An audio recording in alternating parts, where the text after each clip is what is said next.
দেখুন, ও নিজেই স্বীকার করেছে কালকে যে ঘটনার নায়ক বাবু আনসারি, তিনি মল্লিকপুর যুব উইংয়ের সভাপতি এবং সে আমাদের এখানকার যে বিধায়ক তৃণমূলের বিকাশ রায়চৌধুরীর ছায়াসঙ্গী এবং সে যে সবসময় তার সঙ্গে থাকে, সাথে থাকে, তার হয়ে যে ভোট লুট এবং বিভিন্ন বিরোধীদের ওপর আক্রমণ এবং 21-এর বিধানসভা হয়ে যাওয়ার পর পরস্পর ভায়োলেন্সে সে যুক্ত, এরকমভাবে তার এগেনস্টে ভুরি ভুরি অভিযোগ ছিল এবং সে এককালে নোটেড ক্রিমিনাল বা চোরও ছিল।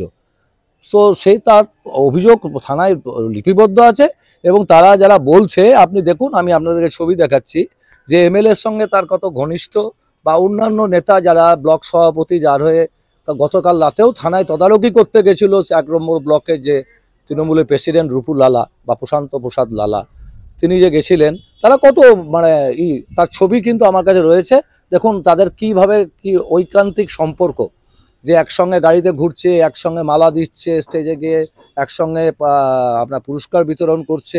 এরপর অস্বীকার করে, এটা তৃণমূলের একটা কালচার।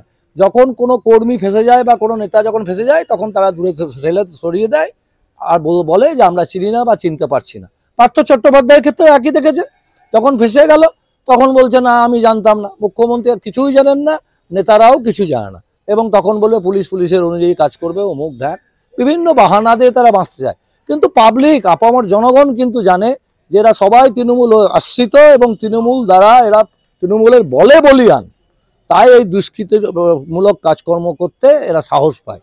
এদের অবিলম্বে এসব বন্ধ হওয়া উচিত এবং পুলিশের উচিত এই বাবু আনসারি বা যারা এইরকম নোটেড ক্রিমিনাল রয়েছে তাদের এগেন্স্টে ইউএপএ ধারায়, ইউপিএ পিএ কেসের ধারায় তাদেরকে অভিযুক্ত করা, যাতে আর জেল থেকে না বেরোতে পারে। এবং এরা জাতির শত্রু, দেশের শত্রু, সমাজের শত্রু।